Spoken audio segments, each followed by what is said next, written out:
बच्चों, आज आप लोगों को बहुत ही महत्वपूर्ण सूत्र का निगमन कराने जा रहे हैं, जिसका हेडिंग है वैद्युत द्विध्रुव के कारण निरक्षीय स्थिति में वैद्युत क्षेत्र की तीव्रता। निरक्षीय स्थिति का मतलब है कि जिस बिंदु पर हमें वैद्युत क्षेत्र की तीव्रता ज्ञात करनी होगी वह बिंदु y अक्ष पर होगा। इसके लिए हम सबसे पहले एक वैद्युत द्विध्रुव AB लेते हैं, तो A सिरे पर माइनस क्यू आवेश, B सिरे पर प्लस क्यू आवेश। जैसे वैद्युत द्विध्रुव की संरचना आपको बताए हैं कि इसमें परिमाण में समान किंतु चिन्ह में विपरीत आवेश एक दूसरे से निश्चित दूरी पर होते हैं, जिसकी लंबाई 2l होती है। अब हम क्या करते हैं, इसके मध्य बिंदु O से y अक्ष की दिशा में r दूरी पर स्थित एक बिंदु P लेते हैं। इसके मध्य बिंदु O से, यानी AB का मध्य बिंदु O है, इससे y अक्ष की दिशा में स्मॉल r दूरी पर एक बिंदु P है, जहां पर हमें वैद्युत क्षेत्र की तीव्रता ज्ञात करनी है। अब हम A से P को मिला देंगे, B से P को मिला देंगे, तो ये आपकी कंप्लीट लंबाई 2l है। ये 2l है तो OA की लंबाई कितनी हो जाएगी, स्मॉल l हो जाएगी। अगर OA की लंबाई स्मॉल l हो गई तो आप लोग देख रहे होंगे कि AP कर्ण है, तो कर्ण बराबर होता है करणी में लंब का स्क्वायर प्लस आधार का स्क्वायर। तो जो AP की दूरी होगी वह l square plus r square के बराबर होगी। सेम उसी तरह से B से P की भी दूरी करणी में l square plus r square होगी। अब हम मान लें कि माना बिंदु A के कारण बिंदु P पर वैद्युत क्षेत्र की तीव्रता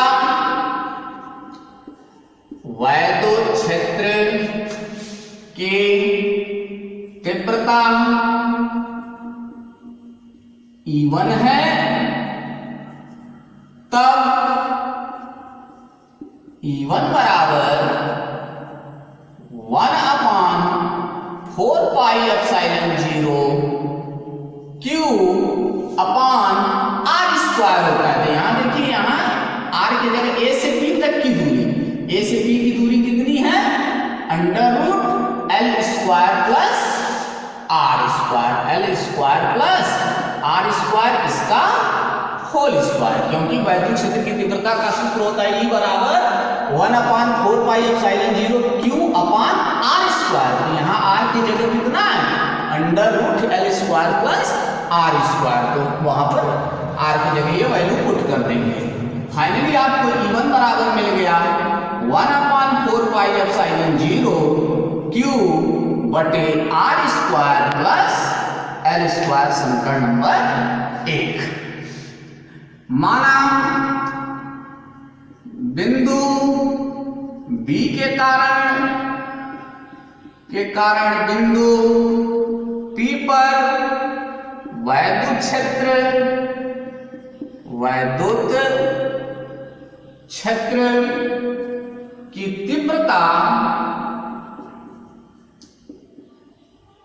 E2 है, तब E2 बराबर 1/4 पाई एप्सिलॉन 0 Q अपान करणी में R square plus L square का होल स्क्वायर। यानी फाइनली E2 बराबर मिल गया 1/4 pi epsilon 0 Q upon R square plus L square. समीकरण नंबर 2। इसका डायरेक्शन होगा अलोंग B to P।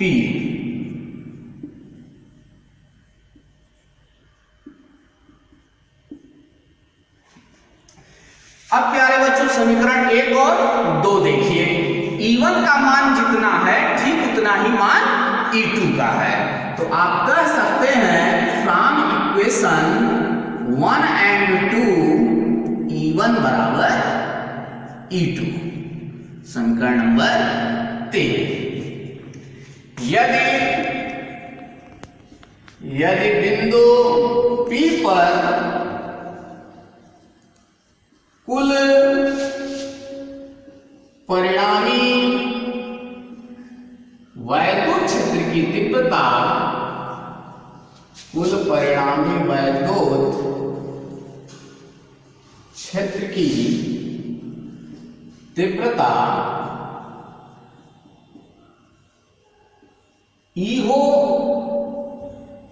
तब E बराबर करड़ी में E1 का स्क्वायर धन E2 का स्क्वायर धन 2E1 E2 कास, ये देखिए थीटा एंगल, ये थीटा एंगल, ये थीटा थीटा मिलकर के 2 थीटा, तो कास के एंगल में 2 थीटा हो जाएगा। चूंकि हम यहाँ समीकरण नंबर 3 में निकाल चुके हैं कि E1 बराबर E2 है, अर्थात हम E2 के स्थान पर E1 का प्रयोग कर सकते हैं। तो E बराबर हो गया करड़ी में E1 का स्क्वायर प्लस E1 का square plus 2E1 cos 2 theta बराबर करड़ी में E1 का स्क्वायर मिलकर के 2E1 का square plus 2E1 square cos 2 theta. इसमें से 2E1 स्क्वायर दोनों जगहों पर है, तो 2E1 स्क्वायर कॉमन निकाल लीजिए। तो 2E1 स्क्वायर हम लोग कॉमन निकाल लेंगे, तो यहां से बच जाएगा 1 प्लस cos 2 थीटा। अब ये 2E1 स्क्वायर, अब हम cos 2 थीटा का वह सूत्र रख देंगे कि ये एक कैंसिल हो जाए, तो 1 प्लस cos 2 थीटा का सूत्र होता है 2 cos स्क्वायर थीटा माइनस 1। ये देखिए 1 से 1 कैंसिल हो गया। 2 इंटू 2 4 का अंडर रूट 2, E1 स्क्वायर का under root E1, cos square theta का under root cos theta. Finally आपको मिल गया E बराबर 2E1 cos थीटा। इसको हम बना दे रहे हैं समीकरण नंबर 4। फ्रॉम फिगर, चित्रानुसार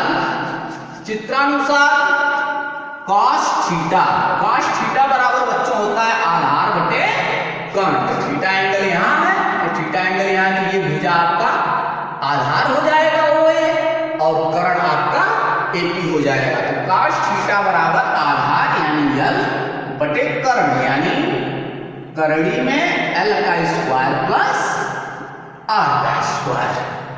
अब cos थीटा और E1 का मान समीकरण 4 में रख दीजिए। हम कहेंगे cos थीटा और E1 का मान समीकरण 4 में रखने पर, तो cos थीटा और E1 का मान समीकरण 4 में रख दीजिए। तो E बराबर कितना 2 E1 के जगह E1 की वैल्यू यहाँ आपके पास है 1/4 pi epsilon 0 Q upon R square plus L square, और cos थीटा के जगह cos थीटा की वैल्यू कितना L बटे under root L square plus R square.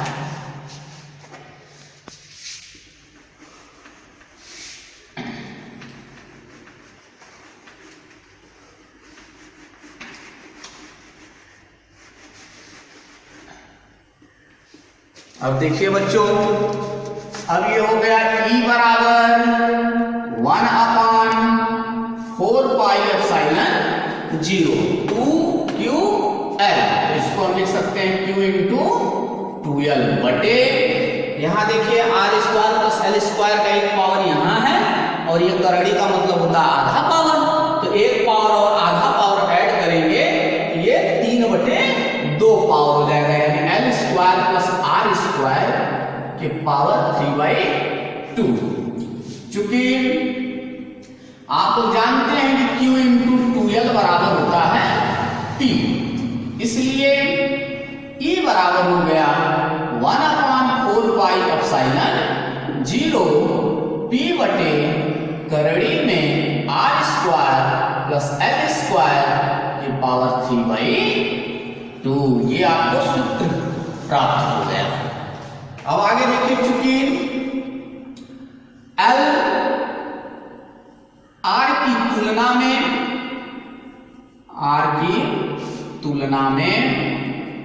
बहुत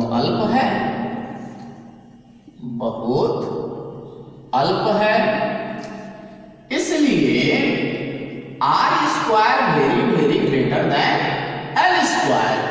अतः L स्क्वायर को R स्क्वायर की तुलना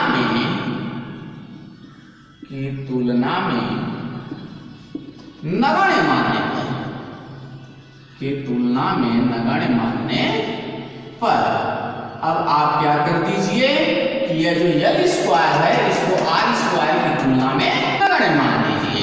तो E बराबर हो जाएगा 1/4 पाई एप्सिलॉन 0 P बटे R स्क्वायर की पावर 3/2। इस L स्क्वायर को नगण्य मान दिए। तो अब देखो, ये पावर की पावर है तो पावर का आपस में मल्टीप्लाई हो जाता है, 2 से 2 कैंसिल हो जाएगा। तो E बराबर प्राप्त हो गया 1/4 pi epsilon 0 P upon R cube. ये आ गया निरक्षीय स्थिति में वैद्युत क्षेत्र की तीव्रता का सूत्र।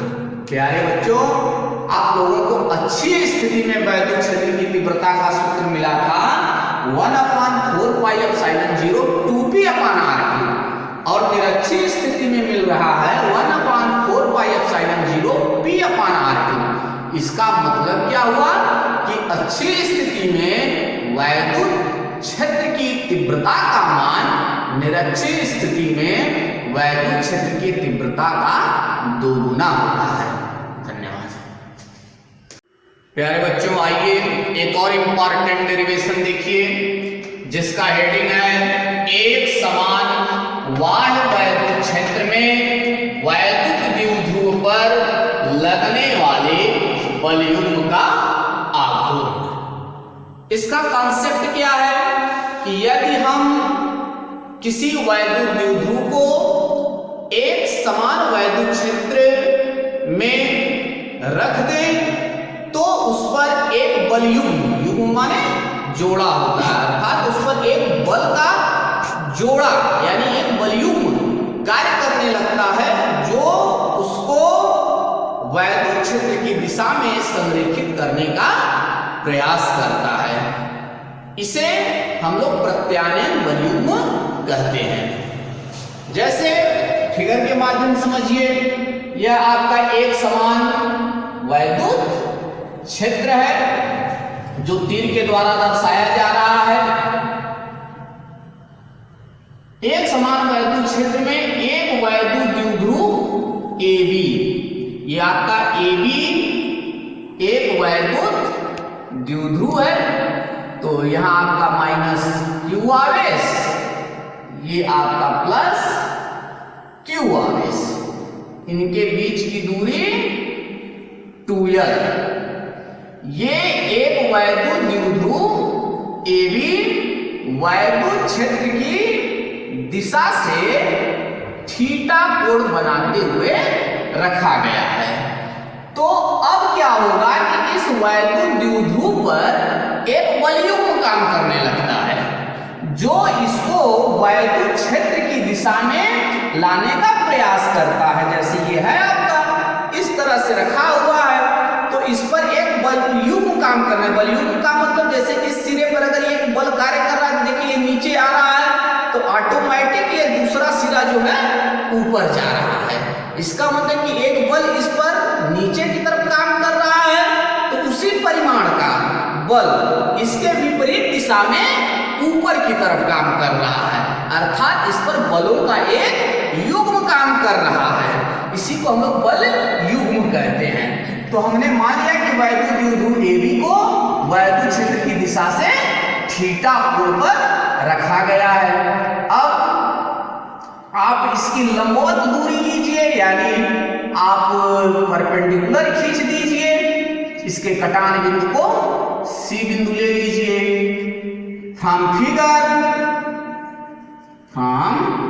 फिगर यहाँ थीटा एंगल बना है, इसके सामने वाली भुजा लंब होगी और ये कर्ण है, तो लंब और कर्ण साइन के फिगर में होता है। साइन थीटा बराबर BC बटे 2L, अर्थात BC का मान है 2L साइन थीटा। अर्थात बच्चों यह जो BC की दूरी है यह कितने के बराबर है? 2L साइन थीटा के बराबर है। तो वॉल्यूम का आघूर्ण, जिसे कि हम लोग टाउ से प्रदर्शित करते हैं, वॉल्यूम का आघूर्ण बराबर होता है दोनों बलों में से एक बल का परिमाण, दोनों बलों में से एक बल का परिमाण गुणे उनकी क्रिया रेखाओं के बीच की लंबवत दूरी, के बीच की लंबवत दूरी, यानी अब वॉल्यूम आघूर्ण टाउ बराबर होता है दोनों बलों में से एक बल का परिमाण गुणे उनकी क्रिया रेखाओं के बीच की लंबवत दूरी। दोनों बलों में से, दोनों बल कौन से बालक? जैसे अगर ये इसको अगर हमें घुमाना है तो इस पर एक बल अगर इधर हम लगाते हैं तो ठीक इसके विपरीत दिशा में एक दूसरा बल ऊपर की तरफ काम करने लगता है। ये दोनों बल परिमाण में समान होते हैं, दिशा में विपरीत होते हैं, एक दूसरे के समांतर होते हैं। तो जो प्लस Q आवेश पर लगने वाला बल होगा उसकी दिशा वैद्युत क्षेत्र की दिशा के अनुदिश होगी, और जो ये आपका माइनस Q आवेश है इस पर लगने वाला बल की दिशा वैद्युत क्षेत्र की दिशा के विपरीत होगी। और ये दोनों बल परिमाण में बराबर हैं, दिशा में विपरीत हैं और एक दूसरे के समांतर हैं। अर्थात टाउ बराबर हो जाएगा दोनों बलों में से एक बल, तो यह गुणे इनके बीच की लंबवत दूरी, तो लंबवत दूरी कितनी? BC। तो ये आपका हो गया यह गुणे 2L साइन थीटा। चूंकि आप लोग वैद्युत क्षेत्र की तीव्रता, तो बच्चों आपको मिल गया टाउ बराबर F × 2L साइन थीटा। चूंकि वैद्युत क्षेत्र की परिभाषा से E बराबर होता है F/Q, this implies that F बराबर Q × E। यह मान ले जाकर के टाउ के वैल्यू में रख दीजिए, टाउ बराबर F के जगह QE × 2L साइन थीटा। तो टाउ बराबर E × Q × 2L sine theta. चूंकि Q × 2L बराबर होता है वैद्युत द्विध्रुव आघूर्ण, जिसे हम P से डिनोट करते हैं। तो Q × 2L के जगह हम P रख दें, तो टाउ बराबर मिल गया PE साइन थीटा। ये आपका फार्मूला आ गया वॉल्यूम के आघूर्ण का, टाउ बराबर PE साइन थीटा। अगर इसको हम वेक्टर फॉर्म में लिखें तो वेक्टर फॉर्म में लिखें तो वेक्टर टाउ बराबर vector P cross vector E। Case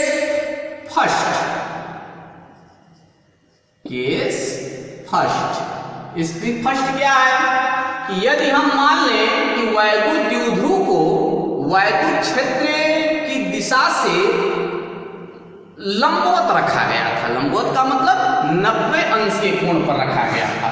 यदि हम मान लें कि यह जो वैद्युत द्विध्रुव है इसको हम वैद्युत क्षेत्र की दिशा के लंबवत रखे थे।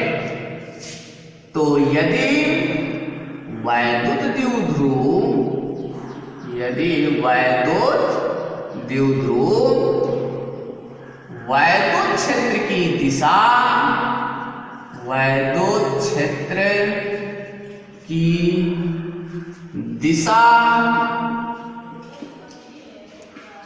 के लंबवत रखा हो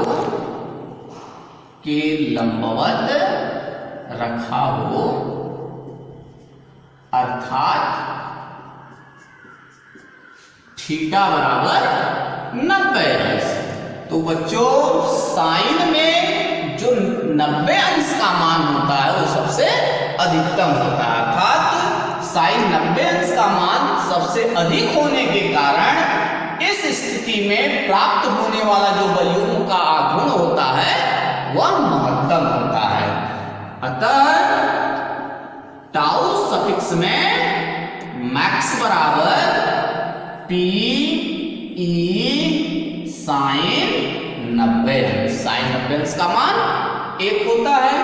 अगर टाउ सफिक्स में मैक्स बराबर पी इंटू ई, ये बलयुग्म के आघूर्ण का महत्तम मान प्राप्त हो गया। धन्यवाद।